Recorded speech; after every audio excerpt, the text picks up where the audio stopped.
Imagina esto. Un soldado paraguayo con la garganta atravesada por una bala, sangrando, moribundo, incapaz de siquiera hablar. Monta su caballo, levanta su espada y carga contra un ejército entero. No es ficción, no es leyenda. Pasó en la guerra de la Triple Alianza. Y el hombre que lo hizo se llamaba Valois Rivarola, el verdadero John Wick paraguayo. Valois Rivarola no peleaba como un comandante, peleaba como un huracán. No dirigía desde atrás, no gritaba órdenes desde lejos. Él estaba siempre adelante. En cada batalla hacía lo mismo. Buscaba al enemigo y lo enfrentaba cara a cara. Una vez, cuando era apenas alférez, cargó con 10 soldados contra 60 jinetes argentinos. Rivarola llegó primero. Su espada cayó antes que la de cualquiera. Cuando sus hombres alcanzaron la pelea, los enemigos ya estaban destrozados. En Tuyutí, una de las batallas más grandes de Sudamérica, Rivarola hizo cosas que parecían imposibles. Saltó trincheras, se lanzó contra cañones, dispersó artilleros a sablazos. Los soldados comenzaron a hablar de él como si fuera algo más que un hombre. Decían que era un centauro, un jinete que parecía parte del caballo, un guerrero que no conocía el miedo, y su nombre empezó a circular entre los enemigos, con algo muy parecido al terror. El general Bernardino Caballero lo sabía. Tener a Rivarola a su lado era como tener un ejército extra. Los dos se volvieron inseparables. Caballero proponía la estrategia, Rivarola ponía la furia. Juntos combatieron en las batallas más duras de la guerra, y en diciembre de 1868 les esperaba una de las más brutales, Abadú. 11 de diciembre de 1868.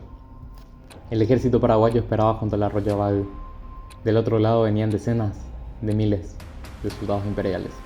Los paraguayos eran pocos, pero Caballero tenía un plan: esperar, dejar que el enemigo se acercara y cuando estuvieran a pocos metros abrir fuego. Durante minutos los brasileros avanzaron bajo silencio absoluto. Pensaron que los paraguayos ya estaban muertos hasta que los cañones paraguayos estallaron. La línea imperial se rompió. Los ataques comenzaron a fallar, pero el enemigo seguía llegando cada vez más. Entonces ocurrió algo inesperado. Una tormenta estalló sobre el campo de batalla. La lluvia apagó los fusiles paraguayos. Los cañones quedaron inútiles. La caballería brasileña rodeó a las tropas de Caballero. La batalla estaba perdida. Caballero ordenó la retirada. Un pequeño cuadro de soldados comenzó a retroceder mientras eran atacados de todos los lados. Y allí, al frente de la caballería paraguaya, estaba Valois Rivarola. Durante la retirada, Rivarola cargó una y otra vez contra los regimientos imperiales, 10 veces, quizás más, hasta que una bala le atravesó la garganta.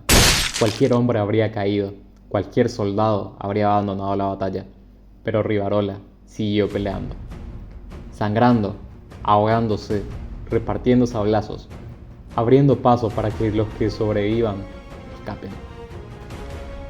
Fue uno de los momentos más heroicos de toda la guerra, pero no sería el último.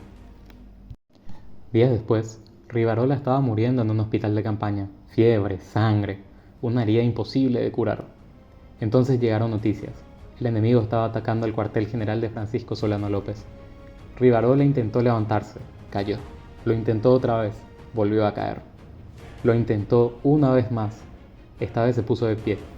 Pidió su espada, pidió su caballo. Los médicos intentaron detenerlo, pero él solo dijo una cosa: el enemigo está ahí. Unos minutos después, un hombre moribundo montaba a caballo, la garganta abierta, el rostro blanco, los ojos ardiendo, y cargó contra el enemigo. Los brasileros lo vieron venir y retrocedieron, porque aquel hombre parecía algo salido del infierno, un fantasma armado, un guerrero que ya debería estar muerto. Rivarola los empujó hacia atrás, hasta alejarlos del cuartel general. Cuando regresó, apenas podía sostenerse sobre el caballo. Se presentó ante López y dijo: el enemigo ha sido rechazado. Después cayó desmayado. Finalmente, Valois Rivarola murió pocos días después. 25 de diciembre de 1868, Navidad. Pero su historia quedó grabada para siempre en la memoria paraguaya, porque ese día la guerra dejó algo claro. A veces un ejército puede ser enorme, pero basta con un solo hombre para cambiar una batalla. Y aquel día, los brasileños fueron derrotados por algo imposible. No por un ejército, no por un general, sino por una sombra a caballo. Valois Rivarola.